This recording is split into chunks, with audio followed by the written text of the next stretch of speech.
Hello dear student, कैसे हो आप लोग। कैसी चल रही है आपकी पढ़ाई। आज अपन पढ़ते हैं चैप्टर नंबर 4 की केमिकल प्रॉपर्टीज, मतलब केमिकल रिएक्शन, रासायनिक अभिक्रियाएं कौन कौन सी 10th क्लास के लिए इंपॉर्टेंट है। तो सबसे पहले देखते हैं जरा कौन सी अभिक्रिया है। हेडिंग है अपनी आज है कार्बनिक यौगिकों के गुणधर्म। गुणधर्म में अपन देखेंगे कि कौन कौन सी रिएक्शन कार्बनिक यौगिक रिप्रेजेंट करते हैं और कौन कौन सी अभिक्रियाएं किस टाइप से सवाल के रूप में 10th बोर्ड एग्जाम के लिए आती है। तो कंटिन्यू करते हैं। तो स्टार्ट करते हैं। सबसे पहली रिएक्शन जो है दोस्तों, कौन सी रिएक्शन है, दहन की अभिक्रिया। और जब जब दहन होता है, मतलब जब जब आग लगती है, किसकी उपस्थिति में, इन्वायरमेंट में आग लगती है, ऑक्सीजन की उपस्थिति में आग लगती है। अपन पढ़ रहे हैं टॉपिक कार्बनिक यौगिकों की दहन की अभिक्रिया। अगर कार्बनिक यौगिक है मतलब कार्बन है, अगर कार्बन सॉलिड फॉर्म में है तो वो अगर जलेगा तो उसको प्रॉपर ऑक्सीजन चाहिए। अगर प्रॉपर ऑक्सीजन चाहिए तो वो अच्छे से जलेगा। और जब जब कार्बन चलेगा तब तब हमेशा कार्बन डाइऑक्साइड का निर्माण करेगा, यदि यदि उसको कौन सी गैस पूर्ण रूप से मिल रही है, ऑक्सीजन। इसका मतलब सबसे पहली जो रिएक्शन अपन देखते हैं कार्बन के दहन की अभिक्रिया। कार्बन के दहन की अभिक्रिया में अगर कार्बन सॉलिड फॉर्म में है तो अगर वो जलेगा किसकी उपस्थिति में, ऑक्सीजन की उपस्थिति में। कार्बन जैसे कार्बन का अपरूप होते हैं ना, हीरा, ग्रेफाइट, फ्लोरीन, वैसे ही कार्बन का एक एक्स्ट्रा मटेरियल जो होता है वो कोयला होता है। ठीक है, कार्बन ही होता है जो कोयला होता है। अब देखो, जब कोयले को जलाएंगे तो उसको क्या चाहिए, ऑक्सीजन। और जब ऑक्सीजन चाहिए तो वो क्या बनेगा, कार्बन डाइऑक्साइड गैस। कौन सी गैस बनाएगा, कार्बन डाइऑक्साइड गैस बनाएगा। ये सारे के सारे क्या है, गैसेस फॉर्म में है। इसका मतलब यहाँ पे कार्बन को क्या मिल रही है, प्रॉपर मात्रा में क्या मिल रही है, ऑक्सीजन मिल रही है। और प्रॉपर मात्रा में उसको ऑक्सीजन मिल रही है दोस्तों, तो कार्बन अच्छे से जलेगा।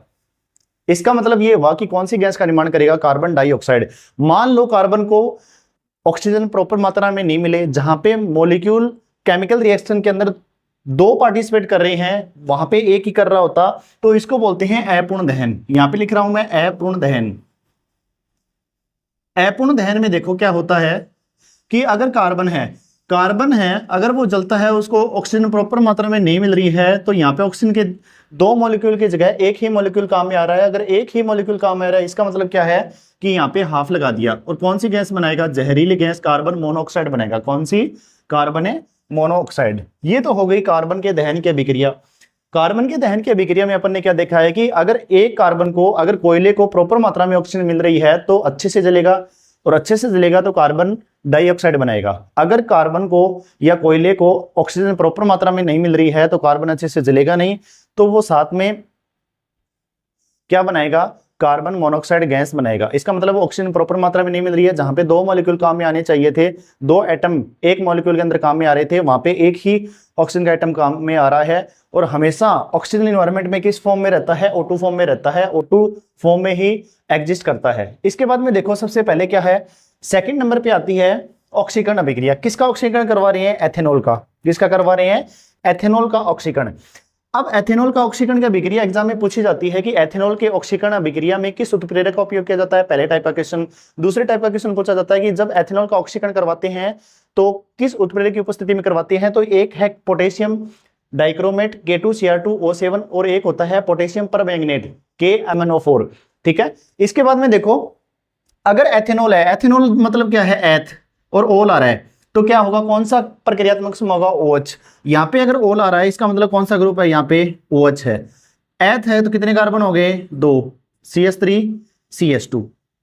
अगर एथेनॉल की रिएक्शन करवाते हैं किसके साथ है, K2Cr2O7 और KMnO4 की उपस्थिति में करवाते हैं। किसकी उपस्थिति में करवाते हैं, एथेनॉल की K2Cr2O7 KMnO4 की उपस्थिति में करवाते हैं रिएक्शन, तो क्या बनता है, एथेनोइक अम्ल बनता है। क्या बनता है, एथेनोइक अम्ल। एथ मतलब दो कार्बन है, ओइक अम्ल किसका अनुलग्न है, कार्बोक्सिलिक अम्ल समूह का। इसका मतलब कार्बोक्सिलिक अम्ल समूह में क्या प्रेजेंट है, कार्बन प्रेजेंट है, क्योंकि कार्बोक्सिलिक अम्ल का सूत्र होता है C, इसमें कार्बन प्रेजेंट है तो वो नंबरिंग में ऐड होगा, मतलब मैथ मानेंगे। उसके साथ में एक एल्किल ग्रुप है, मतलब CH3 ग्रुप है, तो उससे क्या मानेंगे, दो कार्बन हो गए तो एथ, और उसका क्या लगे, अनुलग्न है कार्बोक्सिलिक अम्ल का ओइक अम्ल, तो नाम हो गया एथेनोइक अम्ल। जैसे इसके अंदर देखो कार्बन प्रेजेंट है, इसको नंबर 1 देंगे, इसको कितना नंबर देंगे, 2 देंगे, तो नाम हो गया एथ। क्या नाम हो गया, एथ। और कार्बोक्सिलिक अम्ल समूह का अनुलग्न क्या लगता है, ओइक अम्ल लगता है। इसका मतलब क्या है, इसका नाम हो गया एथेनोइक अम्ल। क्या है, एथेनोइक अम्ल। तो हमेशा याद रखना कि जब एथेनोइक अम्ल का निर्माण करना है, इसका मतलब एसिटिक अम्ल का निर्माण करना है। किसका? एसिटिक एसिड का निर्माण करना है। अगर एसिटिक एसिड का निर्माण करना है तो किसकी उपस्थिति में करोगे? एक है प्रबल ऑक्सीकारक K2Cr2O7 और KMnO4 की उपस्थिति में करोगे। ठीक है, तो एथेनॉल के ऑक्सीकरण अभिक्रिया में आपको ध्यान रखना है कि किस उत्प्रेरक का उपयोग किया जाता है? K2Cr2O7, जिसे बोलते हैं पोटेशियम डाइक्रोमेट, और पोटेशियम परमैंगनेट बोलते हैं KMnO4 साल्ट। ठीक है, अगर इस उत्प्रेरक की उपस्थिति में एथेनॉल को हीट किया जाता है, गर्म किया जाता है, तो क्या बनता है? एथेनोइक अम्ल CH3COOH या फिर एसिटिक अम्ल बनता है। इसके बाद में नेक्स्ट अभिक्रिया आती है संकलन अभिक्रिया। संकलन अभिक्रिया में देखो मेन इंपॉर्टेंट बात क्या है संकलन अभिक्रिया में, कि जब एल्किन है, जब एल्किन, अब एल्किन बनेगा तो कम से कम कितने हाइड्रोकार्बन चाहिए? 2 हाइड्रोकार्बन चाहिए। अगर 2 हाइड्रोकार्बन चाहिए, इसका मतलब क्या है कि जैसे कि मान के चलो ये 2, एक कार्बन ये और एक कार्बन ये डबल बॉन्ड जुड़े हुए हैं, ये 2 क्या है? ये 2 डबल बॉन्ड जुड़े हुए हैं ऐसे। ठीक है, एक यहाँ पे कार्बन और एक यहाँ पे, इसका मतलब क्या है? ये एल्किन है या फिर एथीन है। क्या है? एथीन, क्योंकि एक सिंगल कार्बन के साथ तो डबल बॉन्ड लगाओगे नहीं, क्योंकि बैलेंस ही कंप्लीट करोगे तो वो मेथेन बन जाएगा सिंगल कार्बन के साथ। ठीक है, कम से कम अगर एल्किन बनानी है, एथीन बनानी है आपको, मतलब असंदर्भ हाइड्रोकार्बन बनाना है, तो कितने कार्बन चाहिए? 2 कार्बन चाहिए। आपको याद रखना है कि संकलन अभिक्रिया किसे कहते हैं? जब असंतृप्त हाइड्रोकार्बन की अभिक्रिया निकल उत्प्रेरक की उपस्थिति में हाइड्रोजन गैस प्रवाहित करने पर करवाई जाए तो एक एल्केन का निर्माण होता है, जिसे संतृप्त हाइड्रोकार्बन कहते हैं। इसका मतलब है एथेन का निर्माण होता है। तो देखते हैं जरा रिएक्शन। सबसे पहले क्या है संकलन अभिक्रिया में? CH2 डबल बॉन्ड CH2, ये क्या है? एथीन। ये क्या है? एथीन। इसकी अभिक्रिया किसके साथ करवाते हैं? निकल उत्प्रेरक की उपस्थिति में हाइड्रोजन गैस प्रवाहित करवा के, तो बनता है CH3 बनता है। क्या बनता है? CH3 बनता है। इसका मतलब है ये क्या कर रहा है कि असंतृप्त हाइड्रोकार्बन है, ये क्या है? एथीन। एथीन क्या है? असंतृप्त हाइड्रोकार्बन। असंतृप्त हाइड्रोकार्बन, अगर असंतृप्त हाइड्रोकार्बन है एथीन, तो इसका मतलब ये हुआ ये क्या है? एल्कीन है। ये क्या है? एल्कीन। और एल्कीन से जब एल्कीन बना रहे हैं तो किस उत्प्रेरक का उपयोग करते हैं? निकल उत्प्रेरक। कौन सी गैस प्रवाहित करते हैं? Hydrogen gas. अब देखो क्वेश्चन का प्रकार देखना है कि एथीन से अपन ने क्या बनाया है? एथेन। और एथेन क्या है? संतृप्त हाइड्रोकार्बन। और किसकी कैटेगरी में आता है? एल्केन। किसकी कैटेगरी में आता है? एल्केन की कैटेगरी में आता है दोस्तों। तो देखिए स्टूडेंट कि संकलन अभिक्रिया किसे कहते हैं? जब एल्कीन की अभिक्रिया करवाते हैं निकल उत्प्रेरक की उपस्थिति में हाइड्रोजन गैस प्रवाहित करके, तो क्या बनता है? एल्केन। पहले टाइप का क्वेश्चन। दूसरा है कि असंतृप्त हाइड्रोकार्बन से संतृप्त हाइड्रोकार्बन बनाने के लिए किस उत्प्रेरक का उपयोग किया जाता है? निकल उत्प्रेरक का उपयोग किया जाता है। नेक्स्ट टाइप का क्वेश्चन है कि एल्कीन से एल्केन अगर बनाते हैं कोई रासायनिक अभिक्रिया में निकल उत्प्रेरक की उपस्थिति में, तो कौन सी गैस का प्रवाह करते हैं? Hydrogen gas. कौन सी गैस का प्रवाह करते हैं? Hydrogen gas. नेक्स्ट टाइप का क्वेश्चन देखो कि आपको क्या दे देगा? आपको अभिकारक दे देंगे, जैसे एल्कीन है CH2 डबल बॉन्ड CH2 दे देंगे, निकल उत्प्रेरक दे देंगे और हाइड्रोजन गैस दे देंगे। तो आपको प्रोडक्ट बनाना है, तो आपको ध्यान में होना चाहिए कि निकल उत्प्रेरक की उपस्थिति है और हाइड्रोजन गैस का प्रवाह हो रहा है और डबल बॉन्ड के साथ हो रहा है एल्कीन के साथ। इसका मतलब क्या है?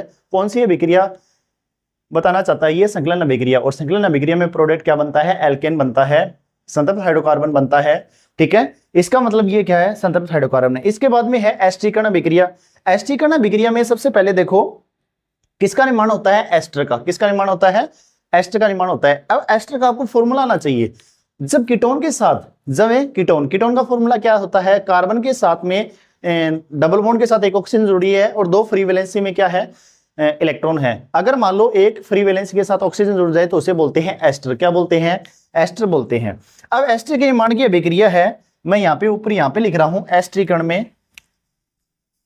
एस्टरीकरण अभिक्रिया में देखो जब एथेनॉल CH3 CH2OH की अभिक्रिया किसके साथ करवाई जाए? एथेनोइक अम्ल CH3 COOH के साथ करवाई जाए। किसकी उपस्थिति में? अम्ल की उपस्थिति में।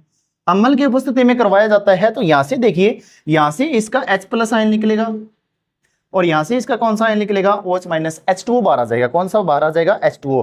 और इसका मतलब अगर H2O बाहर आता है इस रिएक्शन के अंदर, तो सबसे पहले देखेंगे क्या बनता है? एक CH3, इसके बाद में देखो CH2 है, ये क्या है? CH2। या फिर अपन ले सकते हैं अगर CH2 है, इसके बाद में देखो कार्बन डबल बॉन्ड है, कार्बन डबल बॉन्ड ऑक्सीजन, फिर ऑक्सीजन, और साथ में क्या है CH3, क्या है CH3। अब यहाँ पे देखिए ये क्या है, एस्टर है। एस्टर का अपन संरचना बनाते हैं, एस्टर की सबसे पहले संरचना में क्या बनाएंगे, एस्टर बनाएंगे। एस्टर इसको बोलते हैं, ध्यान से देखना, एस्टर कार्बन के साथ में डबल बॉन्ड हो और एक ऑक्सीजन हो, इस समूह को बोला जाता है एस्टर। क्या बोला जाता है, एस्टर, याद रखना। और एस्टरीकरण अभिक्रिया में हमेशा क्या बनेगा, एस्टर ही बनेगा एसिड की उपस्थिति में। ध्यान रखना, जब एस्टरीकरण अभिक्रिया आपसे पूछी जाए तो आपको ध्यान रखना है, जब एथेनॉल की अभिक्रिया एथेनोइक अम्ल से करवाते हैं और किसकी उपस्थिति में करवाते हैं, एसिड की उपस्थिति में, तो बनता है एस्टर बनता है। इसे बोलते हैं एस्टरीफिकेशन रिएक्शन भी बोला जाता है। तो ये मोस्ट इंपोर्टेंट रिएक्शन है, आप इसके स्टार लगा लेना, ठीक है, 3 स्टार। आज अपन ने देखा है सबसे पहले मोस्ट इंपोर्टेंट रिएक्शन है ऑक्सीडेशन, एथेनॉल के ऑक्सीकरण की अभिक्रिया है, संकलन अभिक्रिया है, एस्टरीकरण अभिक्रिया है। एस्टरीकरण अभिक्रिया में किस उत्प्रेरक का उपयोग किया जाता है, ध्यान रखना, अम्ल उत्प्रेरक का उपयोग किया जाता है। और संकलन अभिक्रिया में किसका उपयोग किया जाता है, निकल उत्प्रेरक। और कौन सी गैस प्रवाहित की जाती है, हाइड्रोजन गैस प्रवाहित की जाती है। इसके बाद में देखो ऑक्सीकरण अभिक्रिया में किस उत्प्रेरक का उपयोग किया जाता है, प्रबल ऑक्सीकारक है K2Cr2O7 या पोटेशियम परमैंगनेट या फिर पोटेशियम डाइक्रोमेट का उपयोग किया जाता है। तो आप ध्यान रखना कि सभी के अंदर किससे क्या बन रहा है, और जितनी ज्यादा प्रैक्टिस करोगे उतना ही इसके अंदर आप परफेक्ट होंगे। अब देखो एस्टरीकरण अभिक्रिया एक बार और बता देता हूं। एस्टरीकरण अभिक्रिया में क्या है, सबसे पहले कि किसका निर्माण हो रहा है, एस्टरीकरण में एस्टर का निर्माण हो रहा है। एस्टरीकरण में देखो सबसे पहले किसका उपयोग करते हैं, दोबारा देखते हैं। आप यहां पे देखो अपने 2 रिएक्टेंट लिए हैं, 2 अभिकारक लिए हैं। सबसे पहला लिया है कौन सा, CH3COOH। कौन सा लिया है, CH3COOH। इसका मतलब क्या है, ये एथेनोइक अम्ल है, ये क्या है, एथेनोइक अम्ल। अब CH3 है और COOH है, इसकी अभिक्रिया करवाते हैं एथेनॉल से। एथेनॉल का सूत्र होता है CH3 CH2 और OH। अगर मान लो इसको एसिड मिल जाए, कोई भी एसिड मिल जाए, अम्ल मिल जाए, या सल्फ्यूरिक अम्ल मिल गया, क्या मिल गया, सल्फ्यूरिक अम्ल H2SO4 मिल गया, तो इसके उपस्थिति में ये क्या होगा, इसकी उपस्थिति में H2O बार आ जाएगा। क्या आ जाएगा, H2O बार। तो एक तो क्या है यहाँ पे H+ आयन है, और एक कौन सा आयन है, OH-। तो एक तो ये आयन हो गया OH, और एक कौन सा हो गया, ये H+ आयन हो गया। इसका मतलब यहां से क्या निकल जाएगा, H+ आयन, और यहां से क्या निकल जाएगा, OH- आयन निकल जाएगा। कौन सा निकल जाएगा, OH- आयन निकल जाएगा, H2O निकल जाएगा। अब देखिए जरा क्या बनता है। अब इस रिएक्शन में सबसे पहले अगर एसिड की उपस्थिति में रिएक्शन हो रही है तो क्या बनेगा कि ये एसिड क्या करता है, वाटर मॉलिक्यूल को बाहर निकाल देगा। और सबसे पहले देखो क्या बनेगा, CH3 C double bond O, और इसके बाद में क्या है, यहाँ पे CH2 है फ्री वैलेंसी में, और इसके बाद में क्या है, CH3, क्या है, CH3 है। अगर CH3 है तो ये देखो यहां से ध्यान से देखना, ये जो समूह है क्या है, एस्टर है। इसको क्या बोलते हैं, एस्टर। इसी वजह से इसका नाम क्या पड़ा, एस्टरीफिकेशन। एस्टरीफिकेशन है रिएक्शन, एस्टरीकरण अभिक्रिया। तो आज अपन ने क्या पढ़ा है, एक बार रिवाइज कर लेते हैं। सबसे पहले चैप्टर नंबर 4 में लेक्चर नंबर अपना 11 है, और उसके अंदर अपने पढ़ा है कि कार्बन के जो केमिकल प्रॉपर्टीज है, रासायनिक गुणधर्म है, वो पढ़े हैं। उसके अंदर पहला जो गुणधर्म है, पहला है कार्बन का दहन। जब कार्बन को जलाया जाता है पूर्ण ऑक्सीजन के साथ तो कार्बन डाइऑक्साइड बनता है, और अपूर्ण ऑक्सीजन के साथ जलाया जाता है तो कार्बन मोनोऑक्साइड बनता है। जैसे अपूर्ण ऑक्सीजन का मतलब है जहां पे 2 मॉलिक्यूल काम आ रहे थे ऑक्सीजन के, वहां पे एक ही मॉलिक्यूल काम में आता है, एक ही मॉलिक्यूल रिएक्ट करता है कार्बन के साथ। लेकिन अपन ऑक्सीजन हमेशा O2 फॉर्म में ही लिखेंगे, क्योंकि एक सिंगल एटम इन्वायरमेंट में एग्जिस्ट नहीं करता है। जैसे हाइड्रोजन है, हाइड्रोजन के कितने मॉलिक्यूल होने चाहिए इन्वायरमेंट में एग्जिस्ट करने के लिए, कम से कम 1 या फिर 2। वो सिंगल एग्जिस्ट ही नहीं करेगा। या तो हाइड्रोजन दूसरे हाइड्रोजन के साथ कंपाउंड फॉर्म में क्या बना लेगा, हाइड्रोजन गैस H2 गैस बना लेगा, और जब H2 गैस को कोई ऑक्सीजन इन्वायरमेंट में मिल गया तो वो नमी के तौर पे क्या बना लेगा, H2O बना लेगा। ठीक है, जो जल का सूत्र होता है। इसी तरीके से क्या बनाया अपने, कार्बन मोनोऑक्साइड और पूर्ण दहन में कार्बन डाइऑक्साइड। नेक्स्ट रिएक्शन देखो, एथेनॉल की ऑक्सीकरण अभिक्रिया में क्वेश्चन आएगा कि ऑक्सीकरण अभिक्रिया लिखिए, एथेनॉल से एथेनोइक अम्ल बनाइए, या फिर आएगा कि एथेनॉल से एथेनोइक अम्ल बनाने में किस उत्प्रेरक का उपयोग किया जाता है। तो ध्यान रखना, K2Cr2O7 पोटेशियम डाइक्रोमेट बोलते हैं इसको, और KMnO4 पोटेशियम परमैंगनेट बोला जाता है। इसका उपयोग किया जाता है। तो एथेनॉल से एथेनॉइक अम्ल बनाने में उत्प्रेरक का उपयोग किया जाता है वो है पोटेशियम डाइक्रोमेट और पोटेशियम परमैंगनेट। एथेनॉल का आपको सूत्र आना चाहिए CH3CH2OH। और इस एसिड उत्प्रेरक जो प्रबल ऑक्सीकारक की तरह कार्य करता है उसकी उपस्थिति में क्या बनता है, एथेनोइक अम्ल या फिर एसिटिक अम्ल बनता है। इसके बाद में संकलन अभिक्रिया है, मोस्ट इंपोर्टेंट है 10th बोर्ड के अंदर, बहुत बार एग्जाम में आई हुई है रिएक्शन की संकलन अभिक्रिया में किस उत्प्रेरक का उपयोग किया जाता है, निकल उत्प्रेरक हाइड्रोजन गैस प्रोवाइड करवा के। एक ऐसा क्वेश्चन आया हुआ है कि एल्किन से एल्केन बनाने में निकल उत्प्रेरक का उपयोग किया जाता है, अभिक्रिया का प्रकार है संकलन अभिक्रिया। तो ऐसे छोटे छोटे सवाल आपको बहुत अच्छे से देखने को मिलेंगे। तो जितने भी आपसे अभिकारक से प्रोडक्ट बन रहे हैं वो सारे के सारे क्या मिलेंगे आपको अच्छे से एग्जाम के अंदर मिलेंगे। जैसे ऑक्सीडेशन रिएक्शन है, एथेनॉल उत्प्रेरक दे दिया, प्रोडक्ट पूछ लिया। संकलन अभिक्रिया में एल्किन निकल उत्प्रेरक दे दिया, प्रोडक्ट पूछ लिया। एस्टरीकरण के अंदर क्या है, एथेनॉल और एथेनोइक अम्ल की अभिक्रिया एसिड की उपस्थिति में दे दी और प्रोडक्ट पूछ लिया, मतलब एस्टर का निर्माण पूछ लिया। तो ये सारी जो 3 स्टार लगा रखी है वो मोस्ट इंपोर्टेंट रिएक्शन है चैप्टर नंबर 4 की। इसी के साथ आप बार बार अभ्यास कीजिए, खूब लगातार निरंतर पढ़ते रहिए, ठीक है, और बार बार प्रैक्टिस करिए। आज की क्लास यहीं पे समाप्त होती है। अगर वीडियो अच्छी लगी हो तो लाइक शेयर कमेंट्स और शेयर जरूर कीजिए, और केमिस्ट्री विद अजय जो चैनल है वो क्या की सब्सक्राइब कीजिए। इसी के साथ थैंक यू, धन्यवाद।